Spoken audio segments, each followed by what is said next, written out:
back to Restored Gospel Podcast. I'm Mike Barrett, and I have a couple guests today. We've got Josh Pedersen and Enoch Gard. All right, Enoch's in the lighter shirt. Teal, green, what color is that? Green. All right, green shirt. So just a little, so these boys are just returned from Oaxaca, Mexico. They've been down there doing some missionary work. And we're going to take this opportunity to have a special Stories of the Saints and hear their testimony of Jesus.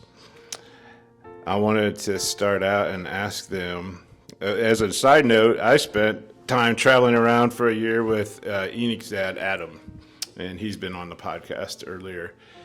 But I was going to ask you guys, what in the world, how did this idea come up to go travel after graduating? Because share your age with us. How old are you guys? I think we're both 19 now. Yeah. Okay. And you both went to school together? Yes, it's Center Place Restoration School. All right. So there's a church school in Independence. Probably heard us talk about it. Center Place Restoration School. These are both attended there. We're friends. How did this idea come up to go to Mexico? So I think about 9 years ago now, my uncle Josh was presented with an opportunity to go to Oaxaca, Mexico. He went down there for a year. He was down there for a year and then came back, and he's been trying to get missionaries down there as long as he's been an elder. And so he finally was able to get an apartment rented out, and then all he needed was guys to get down there. And I'm his nephew, so he went to me and he's like, hey, you want to go on a mission trip to Oaxaca right after you graduate? And I was like, yeah, I'll do it. Kind of, at first it was a little bit of a joking because I wasn't sure if he was serious, but then we started going through the process and he's like, all right, just find another guy. And so I went to Enoch about that, and he probably has his perspective of it. So I was just kind of down to go because missionary work's just kind of what my family's done. And so I was like, this is an opportunity for me to kind of just hop right into it.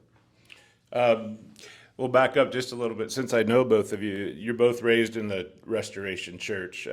For our LDS listeners, we would say on the RLDS side of the aisle, but by the time you guys were born, the church had already been split up and independent restoration branches, right? So that's the background. Before we get back to your mission in Mexico, let me ask you, what's your earliest memory or experience with Jesus? For me, I think my earliest memory of actual experience with Jesus was I did a lot of praying about, is this even true? Is what I'm believing, is this Jesus even real? I did a lot of questioning of the Book of Mormon, and so a minister gave me a guidance, and he said, write down on a piece of paper three questions you want answered. And so I was like, okay, easy. So I wrote down those 3 questions, and this is when I was probably about 11. And so I wrote down these 3 questions. One of them was, is Jesus real? Second one is, I want a testimony of the Book of Mormon that it is true. And this third one was, there was a question about my future that I really wanted answered, which still hasn't been answered, but I just really wanted, it was the least important of the 3.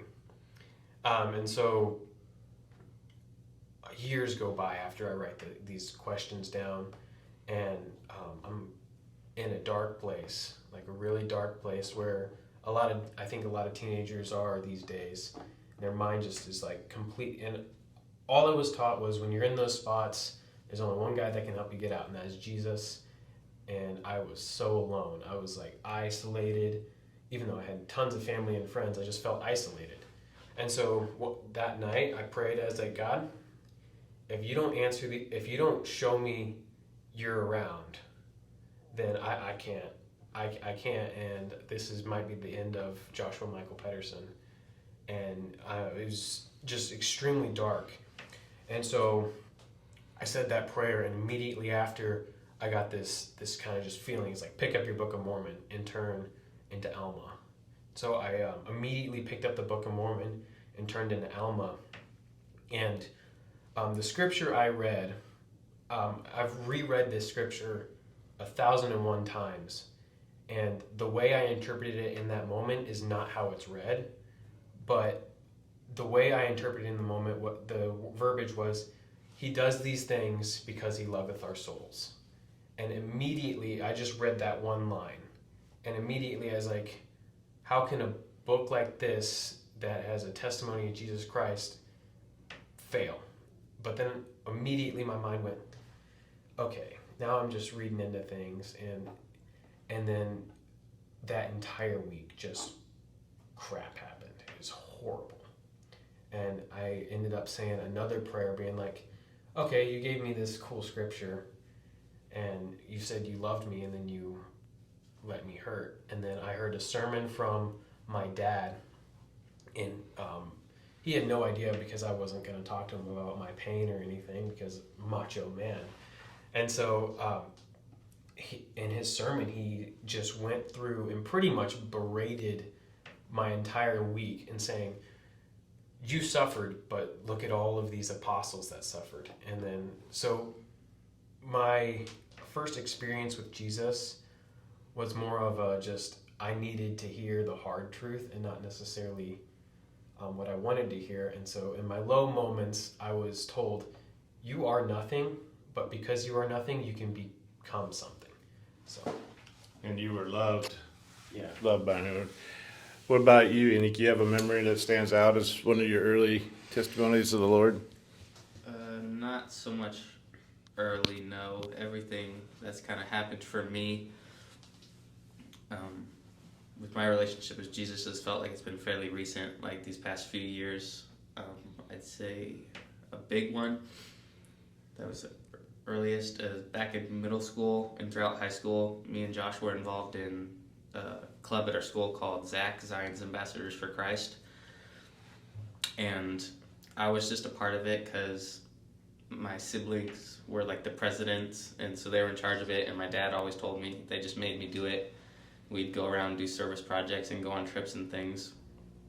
And I never really cared for them much, but I just remember there was one trip I was on with Josh. I think it was maybe, I'm not sure when it was, but we were on a ZAC trip, and on every ZAC trip when we go, we visit a branch and we lead the service on Sunday, or at least part of the service. And I never wanted anything to do with that. I was terrified to speak in front of people. It was my least favorite thing in the world.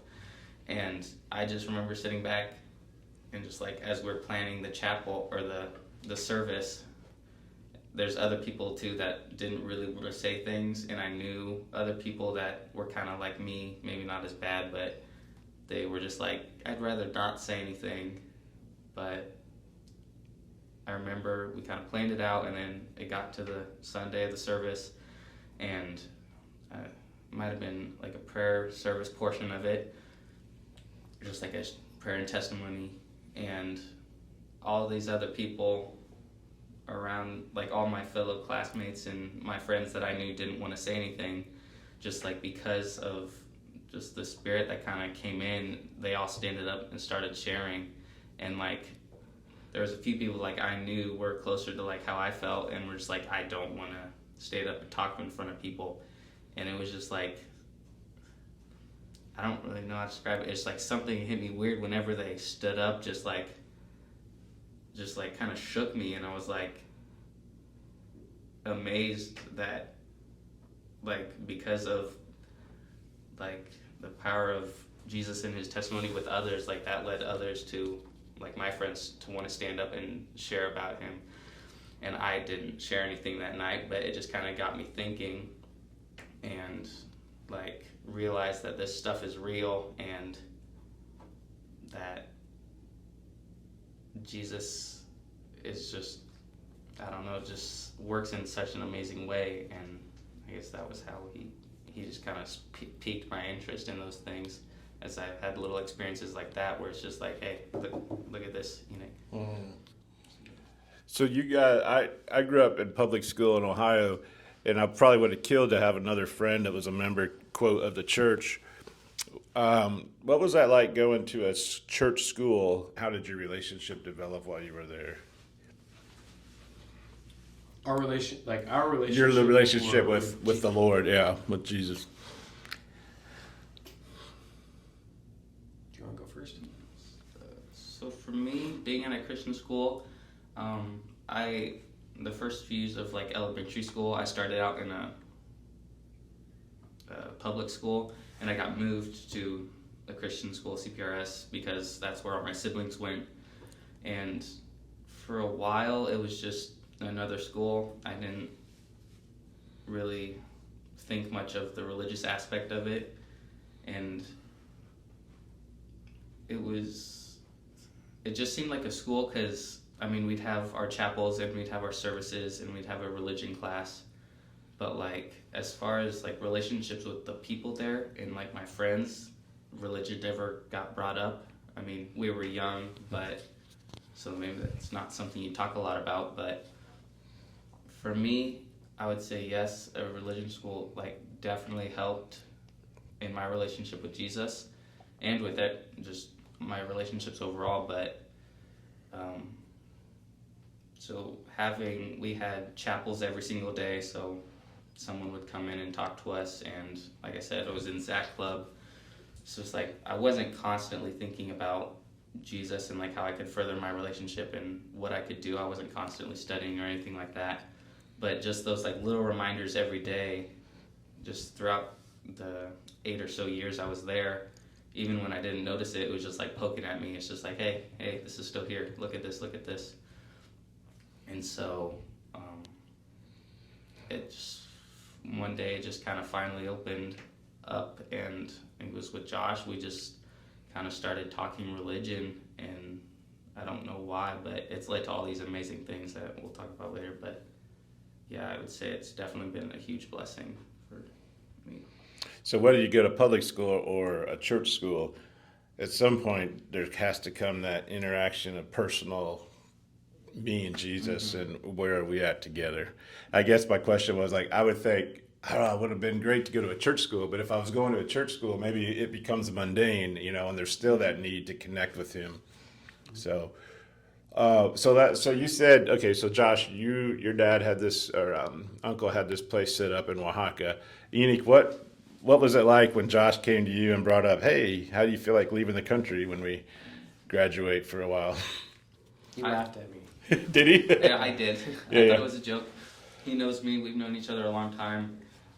He knows I'm not one for crowds or people or traveling. So yeah, I laughed at him, and I told him I'd think about it, but I was just kind of like, yeah, dude, I don't know. But I'm so really grateful now. But every day at school, we'd sit together at lunch or we'd have classes, and he'd just be like, hey, so what do you think about going to Mexico? And I was just like, dude, I don't know if that's for me. And he'd just keep asking and asking and asking maybe not every day, but frequently. And so I just started taking it seriously. I started praying about it and just thinking like, hey, maybe this is something I need to do. And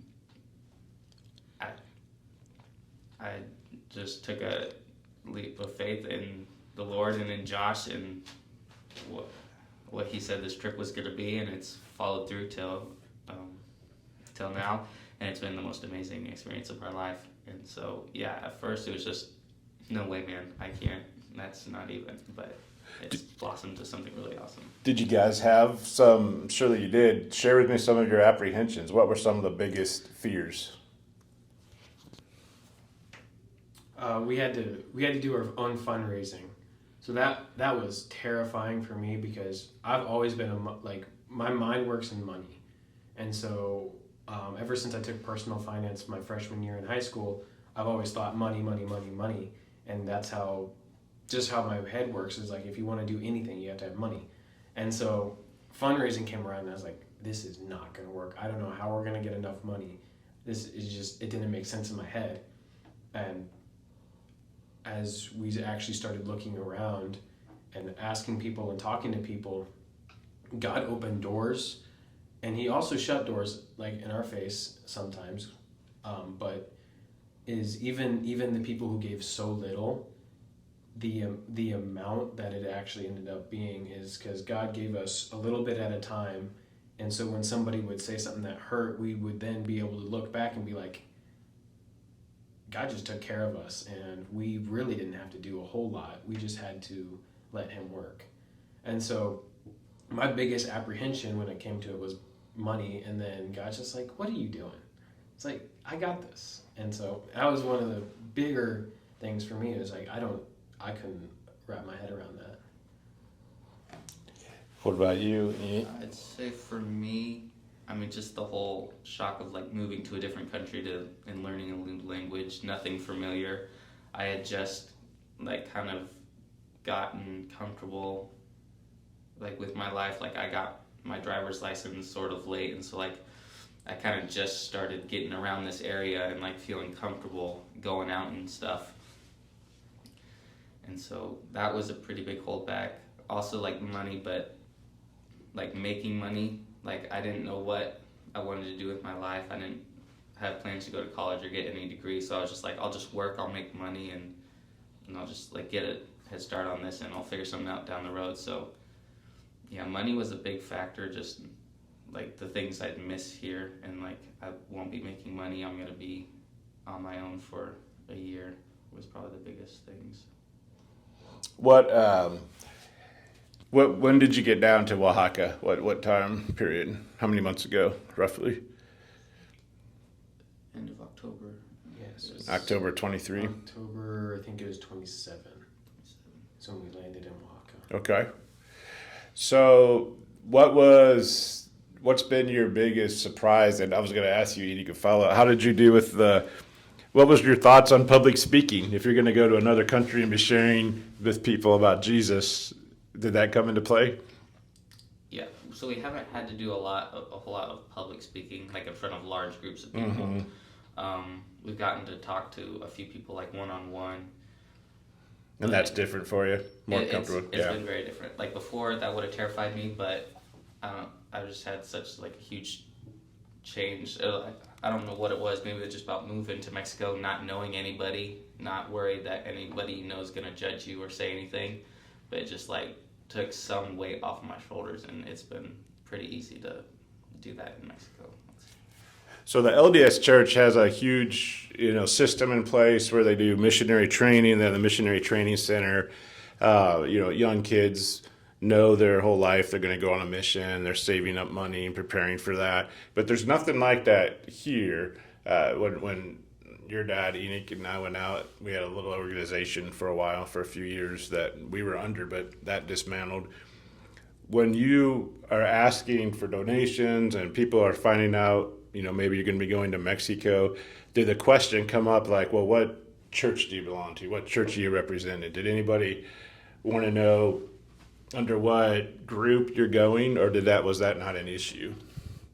I think a lot of the money that we got came from people that knew us. Okay. And so it wasn't really a big question for them. It was just kind of, oh, it's Josh and Enoch.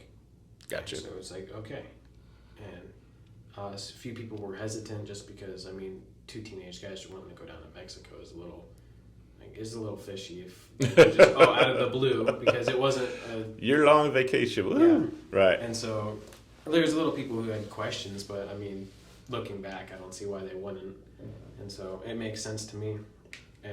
But no one really gave us a hard time about what church we were going to represent. When you're let's get this. You arrive in Mexico, and I believe you have a contact there, lady. Yes. Is that right? And you have a place set up to live. So what happens? How do things progress? What do your days look like? So it started out when we both went down. The two guys who kind of were in charge of us going down, the older Josh Pedersen and Josh Metzger, went down with us for the first 2 weeks. 3 weeks. And so initially we just kind of were going down. They were helping us ease into things. We met the family we were staying with and our teacher who was with us. And so we just kind of went around with them and got to know the town for the first few weeks. And then we kind of gradually started our Spanish lessons and things, and we're hanging out with the family more and more, and just, yeah, so the older Josh has helped ease us into our arrival there. Because you guys, neither one spoke Spanish before going? No. Right. So you're learning, so you're down there right now learning the language and talking with people. So what's it like? How do you make connections, and just share some testimonies how things have been going? I mean, you walk down the street there, and they see the two white guys wearing normal clothes. They're like, "Oh, let's go talk." Like, what are these guys doing there? So there's a lot of people who just come up and walk up to us and be like, "Hey, why are you here?" And then we get to say, "Oh, we're here to learn Spanish, and we're also here to do missionary work and teach people about Jesus."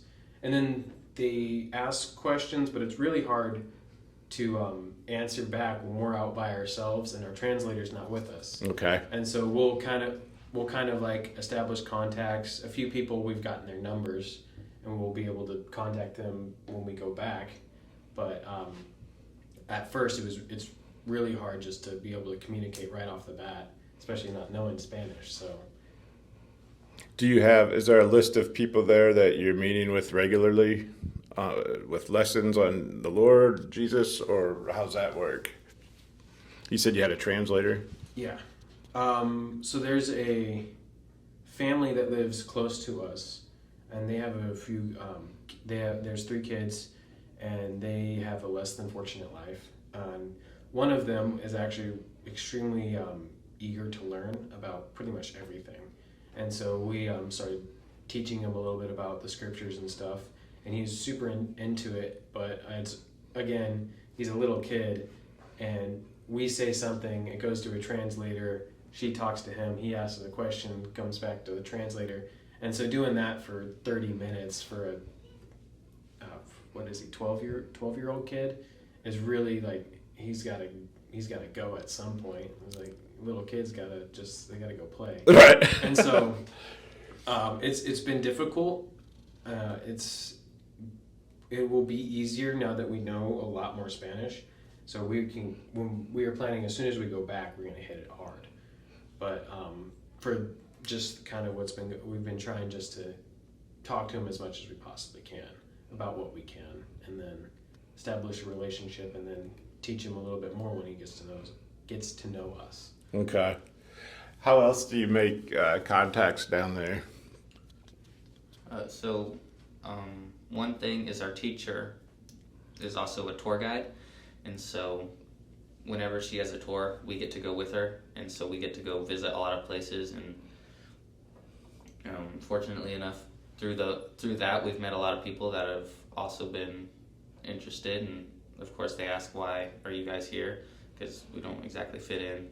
And so we get to explain to them, and there have been several people that have just taken an interest, and we've got to have small conversations with them, with our translator, or with the limited Spanish we know. But yeah, just like going out and around, we just kind of try and regularly just stop by, show our faces, say hi, let them know like we're nice people, just so they kind of get used to us, so that when, like Josh said, when we go back and our Spanish is better, then they'll feel comfortable with us, and we can hopefully have really good discussions. Some advantages to being in a place for more than just 2 or 3 weeks. It sounds like getting just building relationships rather than going, telling a story, and moving on. Yeah. Okay. Interesting. Well, what's been some of the highlights? What's been some of the highlights? Well, I love ancient history, and so Mesoamerica is filled with ruins and things, and I believe that that's where the Book of Mormon took place, and so it's cool being able to like take the places you visited and being like, oh, there's that city that is talked about here, and then kind of trying to put together a mental map of where everything is. Gotcha. So that's really cool for me, just because I love putting the map to. Well, do you have some interesting conversations with your uncle who's thinks it takes place in a different area? I try and avoid that. Okay. He's 100% smarter than I am. And Gotcha. so he put me in my place real quick. just because I don't have all the facts. But Gotcha. All right. What's it like?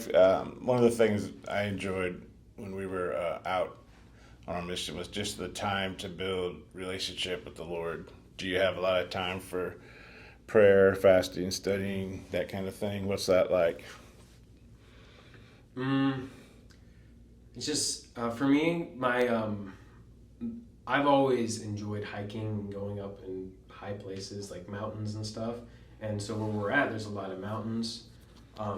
So when I get the chance, I'll go hike and just, it's kind of like you compare it to the Tower, I'm getting higher and closer to God, but it's not like I'm wanting to be like God. So it's just, I want to get high Right. and as close to like physically I possibly can to God. So in that way I can commune with him. But that's one way I like to do it. Also, if you don't have mountains, I mean, just simply praying next to your bed is the best way to do it. I mean, I think I got to the point where I legitimately felt like I was talking to God and he was answering me.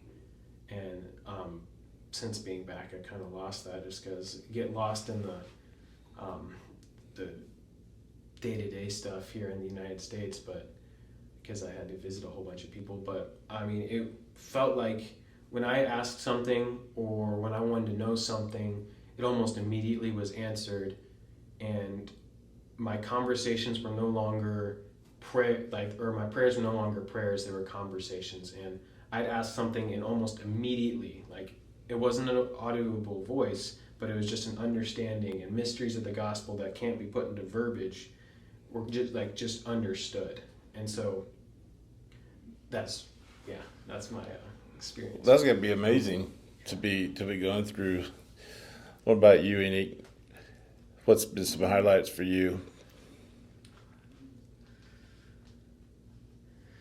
I'd say kind of what Josh is saying. So like the isolation, I guess, of it, and like here we're had school or had work or just always had places we got to be, and so it's like, yes, we take time to pray and study and things, but being down there, for me, it's just been like we have a schedule, but we have a lot of free time, and so there's just time to just sit and pray and learn. And for me, I'm at a place in my life where I'm like actually like eager to learn, and I like to learn things, and especially when I'm reading scripture, I get excited, and so I just like to sit down and go.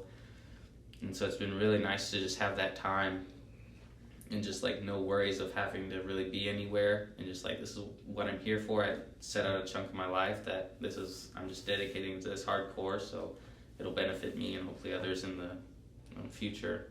So yeah, just that time to just sit back and just be relaxed and just truly just pray. And like Josh said, it's like a conversation is what it feels like, because you just give yourself time to listen, and it's just more like peaceful, I guess, for me when studying and things. Is it a religious culture there? Is Catholicism big in Oaxaca? Would you say, or people have heard of Jesus, know of Jesus? Do you get questions ever asked to you like, what church do you belong to? You know, do people say, well, are you Catholic? Are you anything like that? Or does that not come up yet? Hasn't really come up. We have had people challenge us, though, is one guy, when we first met him, we told him we're missionaries, and the first thing he asked us was, well, did God create evil? Just trying to test us to see how much we actually knew. And so I think it's Isaiah, God literally says, I created evil. Well, I don't know if he said I created evil, but it implies that he created evil so that good could exist. And so then he's like, oh, so you guys aren't just those brainwashed missionaries. And so we have been challenged on our beliefs, but never really asked what church we belong to.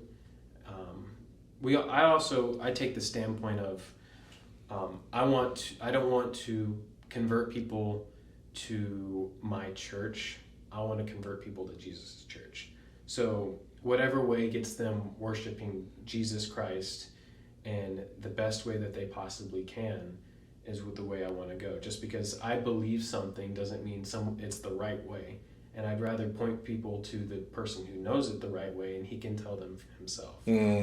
So extending an invitation to the source. I'm the planter and the waterer, and God's the one who's going to reap the fruit. So I just got to teach the gospel, and I don't have to, and then God will do the rest. Have you guys discussed it all? I mean, because there's no curriculum, right? Other than the scriptures, there's no system in place. There's no study books or how to share the gospel or lesson plans set out. So, have you, amongst yourselves, come up with any type of this is how we're going to share, or this is the main points, or you just let it kind of organically happen? We've discussed how we want to go about it, like how we'll introduce Jesus to people. But I think also if you go into something with a set, like, oh, this is how it's going to happen, you lose a lot of people. And I think if you organically let people ask questions about you, and then you just have to take advantage of your opportunities. If it's like, so why are you here? And then boom, you have your door opening. And so it's not necessarily want to push it onto people. It's more of they open the invitation and then we provide an answer. Gotcha. You guys keeping a journal while you're on the? I am trying to, yeah. A little not consistent, but yeah, trying. I am not a daily entry person. I get like once a week, just highlights of the week. But Sure, those will be valuable to you later on, probably. What's your how much longer? So we're in Independence, Missouri right now. When do you go back, and how much longer are you planning on staying down there? So We leave next Saturday on the 11th, and then we'll be there for another about 6 months more, and we'll come back early November. This year. Well, let me ask you guys a question. Since you grew up from the time you were born in independent restoration branches, which means we don't have a prophet or a quorum of 12 or a hierarchy of priesthood leadership. We just have kind of people, pastors of individual branches and some loose organizations that work together. What's that been like, especially going to a school where there's people from different groups? Some groups have had prophets and priesthood offices. Other groups have stepped away from that. What's that like as young guys in the church when you see, because I know we talked a little bit before we started recording, when you see the adults kind of drawing lines, so to speak, on what's that like for you guys? What's your feelings about that? How do you view that?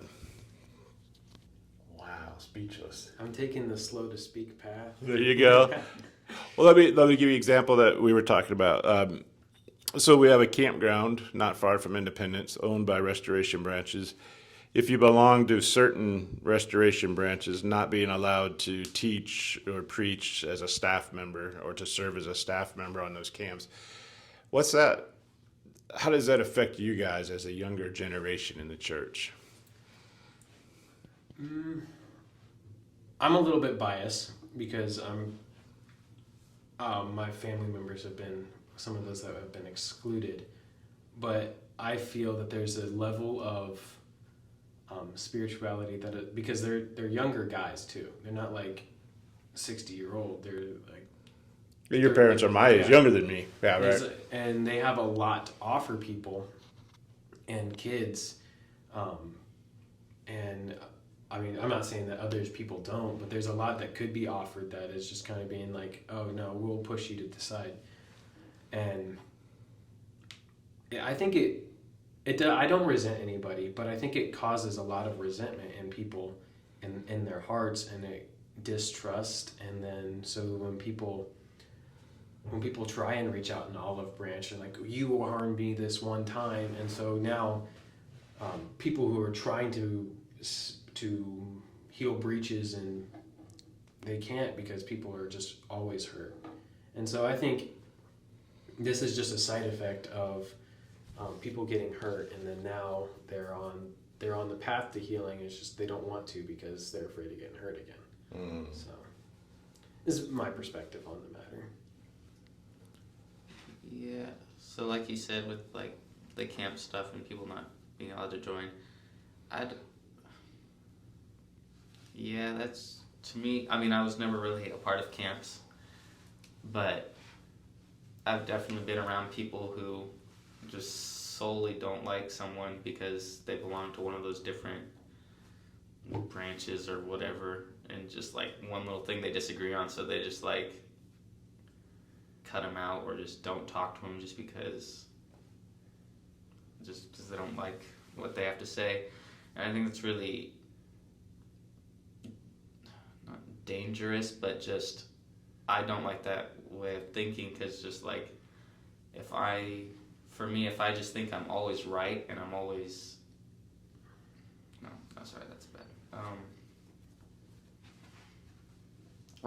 I try and keep an open mind, and I'm not perfect. I'm not saying I'm better than people, but like I just try to keep an open mind, and like even if I disagree with someone, just try and just remember that at the point of that is that love that Jesus just teaches us to have for everyone. So like, yes, I can have a conversation, I can get annoyed at what someone says, but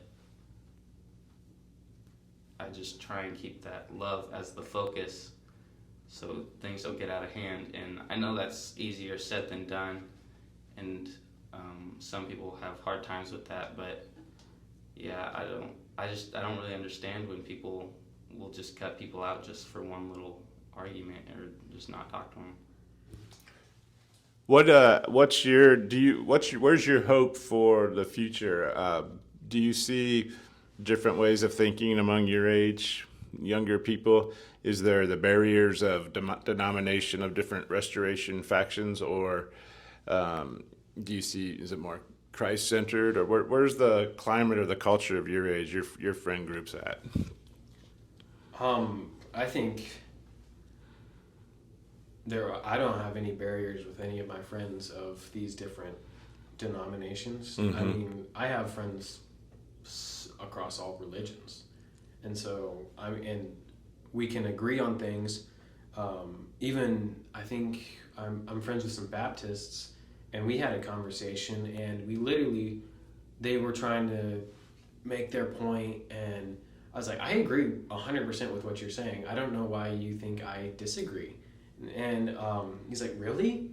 And I think that's just kind of the way our generation views it is our parents have this issue now, and so we either have to take on that issue without asking questions, or there are those of us that'll ask questions, and then we have to be like, if you look at the root of the issue, I mean, we have no quarrel. And so all of my friends I have no quarrel with, and so when we talk about Jesus, we can just talk about Jesus because that's all that matters to us, and there's no division. That's good. I think that's good for the older people to hear that too and recognize that. We draw lines somehow. We think that makes us righteous, and really that's not what Jesus is looking for. What was your heart's desire to go spend a year in Mexico? What did you hope to accomplish or want to have happen? Besides, I'm jealous of you guys learning Spanish and the Spanish culture. I wish so much it would be so helpful if I knew. My big one, like my number one, was I really wanted to inspire guys our age, and just people our age, because I was after people leave the house, the amount of people staying in the church is dropping dramatically, and there are people who stay. And when I came home and I was looking at all the people that I knew that were my age in my church, I really felt like Alma and the Sons of Mosiah. I was like, dang, let's go, you guys are still here. And it was really honestly uplifting for me, coming back and seeing guys still in the church. But I really wanted to get guys into it, because I know without my relationship with Jesus Christ, I wouldn't even want to exist anymore. And back in 11 years ago, 8 years ago, I would have, if I didn't have Jesus, I wouldn't even be around. And I want that love for every single person who can possibly get it. and I want it to the level that they're like their potential that they can get. I'm not even at my max amount of Jesus power. And so I think I really just want people to experience it at the highest level possible. And even if I don't convert thousands of souls, if I can get one of my buddies to be like, dude, this Jesus stuff is really cool, and I get to talk about it all day to people who maybe either want to hear it or don't want to hear it, and I feel good at the end of the day. And that's my big one, is I just wanted to get people to ask questions about Jesus and to take action. So do you feel like you wanted to inspire your friends here to just become involved in Jesus, whether it's serving on a mission or in any way, shape, or form? Or are you talking about getting people in Mexico to understand Jesus, people your age, and that it's important to make it a foundation, or both? But I mean, both. I think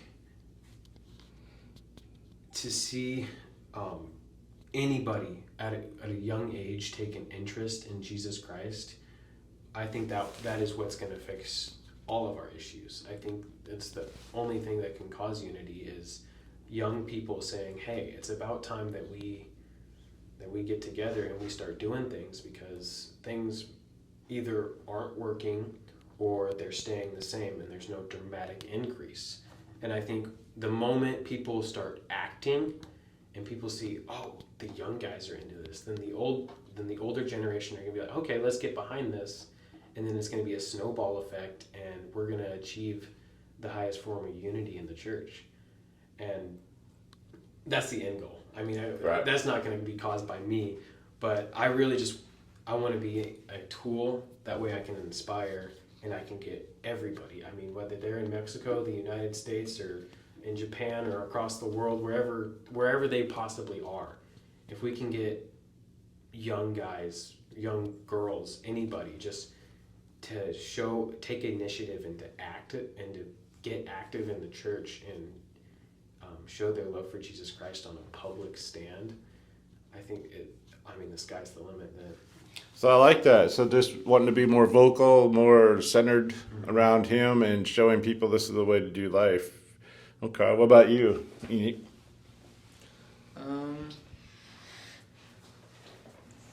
For me, I guess it's like Josh. Just like these past year, 2 years, I just had such a change in heart, and I've just feel like I've been shown that love that Jesus has for everybody, and I just feel like. I'm sorry, what was the question? Well, I asked originally, what was your heart's desire? That's What was, right. yeah, what were you hoping to? So yeah, my heart's desire was to just, I just felt such a love in my heart, and just so pumped for Jesus, and I could just look at everybody and be like, I love you because Jesus loves you. You're you deserve just so much, and so just felt an excitement and an eagerness to share that with people, and just I guess for me, I've there's been a lot of rough things in my life, and when I look at those now, every problem I had is just Jesus fixed that, and I can rely on him and I can give it to him, and he just takes it away, and it's been such a blessing in my life. So I want that so badly for other people, whether it's here or in Mexico, just wherever I can do it. And I'm not the best at sharing, but I'm eager to learn and eager to do what I can and go where the Lord's going to take me and just share. Well, I think coming to that realization that when you see someone, you realize they're an image of God, that he's created them in his image. Now, we can become pretty ugly creatures as Americans and as humans, but God intended us to be beautiful. So I think people will pick up on the fact that you love them because you know they're loved by God. And really, that's the strongest way, isn't it, to love people? Because you know that God loves them, and then you don't raise yourself above them, because we're okay. Yeah. What has your friends asked you? Have you been able to witness to them, or ask you how things are going, or do you see them taking an interest in what you guys are doing? Oh yeah, I've had a few guys actually come up to me and ask me how they can get involved in whether in Mexico. I was like, well, do you want to go specifically just to go to Mexico, or do you just want to do missionary work? And they're like, oh, I wasn't even thinking about Mexico. I was like, I just don't know where to start. And so my Uncle Josh is working on more of a localized, well, more of, it's not really localized, it's more across a few states, but of ways for young guys like us who don't necessarily want to take a year off and go to Mexico, but if they want to take a few months and just go to Iowa, to Michigan, to Texas, if they just want to go serve somewhere and take the time, and they can go witness to people in different states, and it doesn't have to be an extravagant thing. So, oh, sorry, that was a quick plug. No, But, that's yeah, people have been shown interest, and I've been able to give them contacts, and hopefully hope to where they can, as soon as they're done with school, or if they have a little bit of time with their job that they can take off, they can go do missionary work. And so so what I hear this is like you're just wanting to you're wanting to spread the message that it's important to build a foundation, and this is all about building foundations. It sounds like whatever you do, wherever you go, putting Christ first and taking some time off to separate from the world, spend time with him, and show people that he's most important in my life. It's not my career or even getting married or these things, but putting Jesus first. Okay, yeah, I see that theme coming out here. Well, it's interesting. What are your future plans then? You plan on being down there for how many more months? 6 more months. 6 more months. November, yeah. Okay. Is planned as of right now, but I mean, things change. Mm-hmm. We could end up there longer. We definitely want to go back though. It's not like our year's up, it's done. I think I'm already planning on going back. I'll probably take 6 months back in the United States just to kind of recoup, and then go back, not for another extended period, but I mean, definitely stay involved. Well, we've been blessed in our church to have the Book of Mormon, to have this beautiful restoration of the plain gospel, and to really know Jesus as he is. He wants us to know him. So I think by just being yourself and feeding on that word, this is like a great opportunity. Yeah, there's nothing like seeing young people and realizing you guys could be doing anything in the world, but you're choosing to do this. That strengthens me on the inside, and the feelers and things, to know that it's not just a book, but it's real. Any other testimonies you want to share, or things you want people to know? Jesus loves you. That's number one. I was going to say, what if someone's listening and they're just like feeling hopeless, or like you said, in a dark place, or scared about any number of things, concerns? What do you tell them about that? So I've actually been thinking, I guess, a lot about that. So for me, like we said, I grew up in a religious household, and we went to church every Sunday and grew up in a Christian school, but I never really cared about it. And something these past few years, I've just kind of opened up to it more, and it was only just about maybe a year and a half, 2 years ago, I was just kind of like, well, Enoch, if this stuff's real, you need to give it a shot. Dive into it, learn all you can, and really see what this is about. Because if people asked, I would say, yes, I'm a Christian, I believe in Jesus, but I wasn't doing anything with it. Mm-hmm. And so I was just like, I gotta try this out. And so I started praying more, I started studying, I started talking to friends and family, just trying to learn, get their experiences. And what I found is even when I had really hard things, when I just finally took the Lord up on what he says and his promises, and when you follow him, what can happen, it's just my whole life has changed. I moved to Mexico, which is something I never thought I would ever do in a million years, just because of like my anxiety and the things I used to have. And so yeah, I would just tell them, just try it out and put your faith in him and just really truly seek him. And when you pray, listen, and like Josh said, it can be a conversation. And so just give yourself time to listen and give him time to respond, and just try and keep an open mind, and just not everybody's out to get you, and there's always a good in the bad. Like there's always something to look forward to in that. Do you have a favorite memory so far, or something that stands out, or a favorite thing that's happened, favorite time, favorite taquerito place? Is that a word? I don't think it is, but I think my favorite story is me getting hit by a car.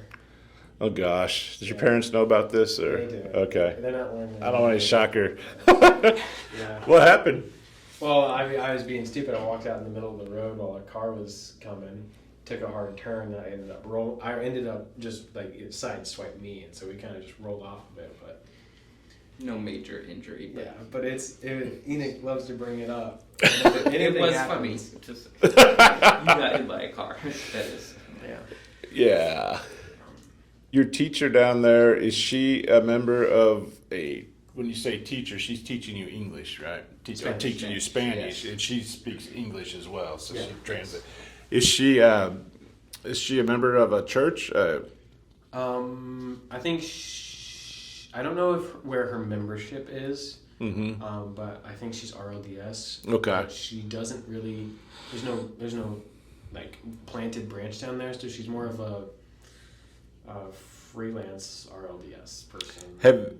Have you guys had conversations with her about the Lord? And yeah, how is that? Is that good fellowship? What's that like? What's really crazy is I went from leaving the United States from being the student of the gospel to we're pretty much teachers. And whatever we don't know doesn't get taught. And so it's really important for us to be on our game. And so she has questions about the church up here. And there's just things that we don't know that we have to go research.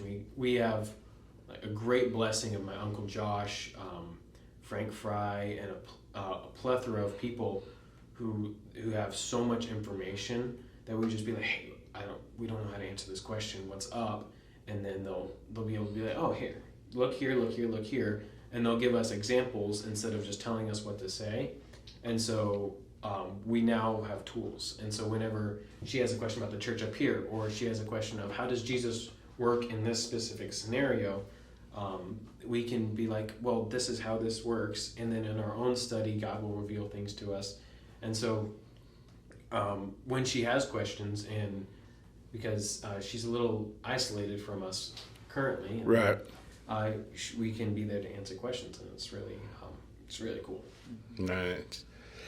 Anything you'd say to young kids that are getting ready to graduate high school, where the future opens up and you can kind of make your own path and you're not scheduled, Monday through Friday sitting in a classroom? What would you tell them about, not so much going to Mexico specifically, but what you said earlier? What advice would you give them? Test the promises, all of them, as many as you possibly can, and if you don't know them, find them. Because there's a whole bunch of them in the Bible, and if you just start testing them, and it's like, honor your father and mother, and you'll live long upon the earth. That one will take a little bit take a little bit to understand and get the full grasp of it. But I think the Beatitudes, blessed are all of the peacemakers, peacemakers, right. Yeah. And you will be blessed if you make peace, and in my experience, the more that I test the promises, and the more I actually end up question your beliefs. It's like, because what you believe is what you've been taught. Yeah, well, maybe not. Maybe you've started questioning a lot earlier than I did, but what I believed, what I was taught. And then when I started questioning it, I started comparing what I was taught to what it actually says. And there are some differences sometimes. Sometimes you have to take an objective look back and be like, I was practicing wrong. And now I need to go back to the source, because this is what I was taught and not not what is. And so go back to the source being the scriptures. so question what you believe on everything you believe that you have not double checked. Because when you question what you believe and you're challenged on it and you know what you believe at that point, then you can be like, oh, actually, you think that I don't know what I believe, but right here it says. And you can point out what you believe in the scriptures, and people, they can't really argue with you because you know your stuff and you know what you believe. But if you don't know, people are going to ask you, well, what scripture says that you need to not lie? And be like, well, 10 Commandments. Or you're just kind of slow to your speak, and you don't know 100%.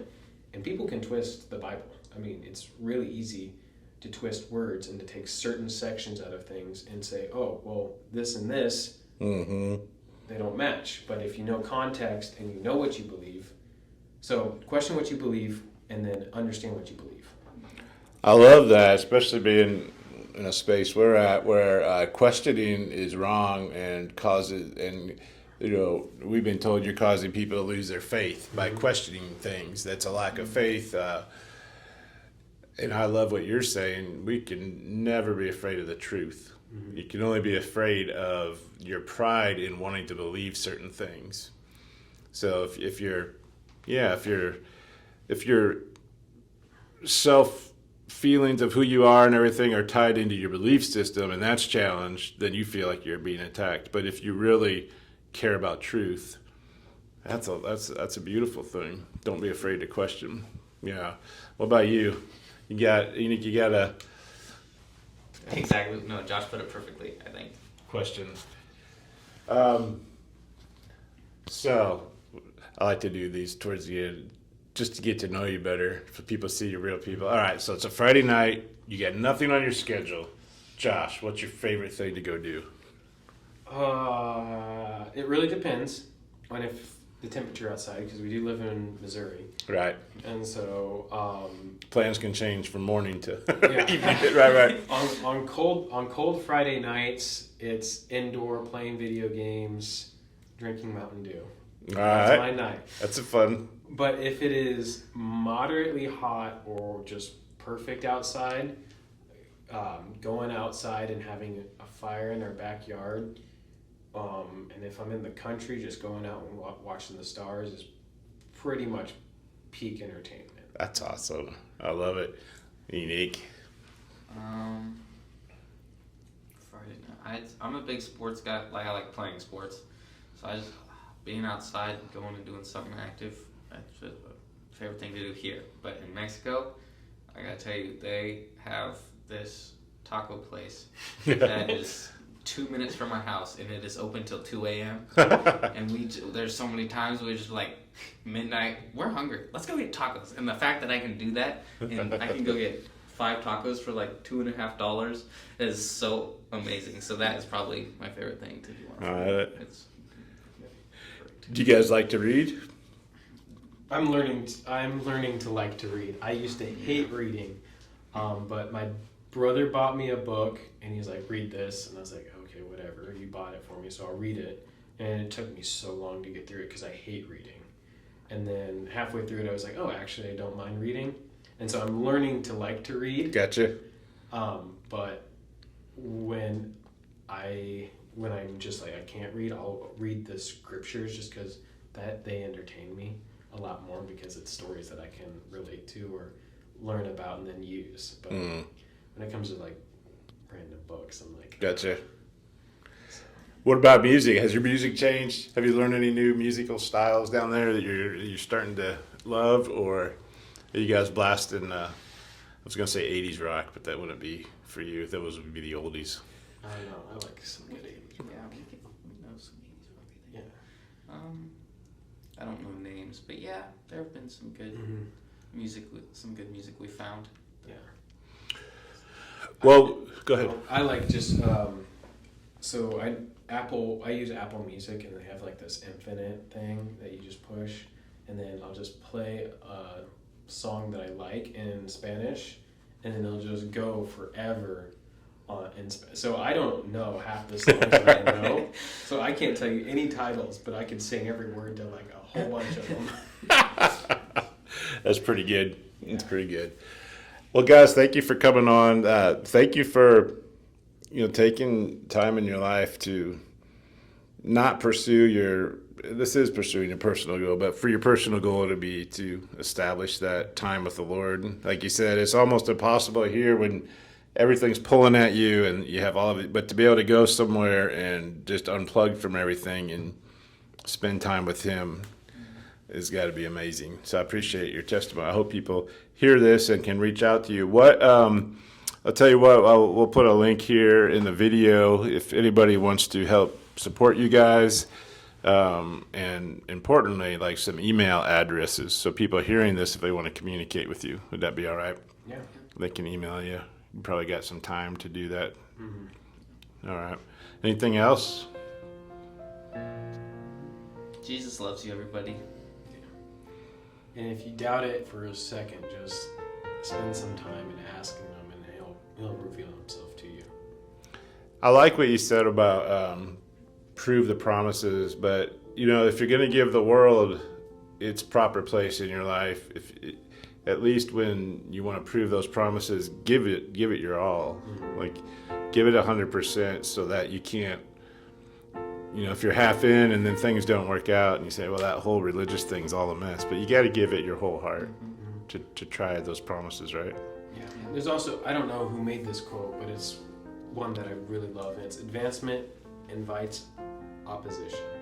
It's like if you start doing really good at something, you're going to get hit hard and you're going to get knocked down to your feet. You just got to keep going.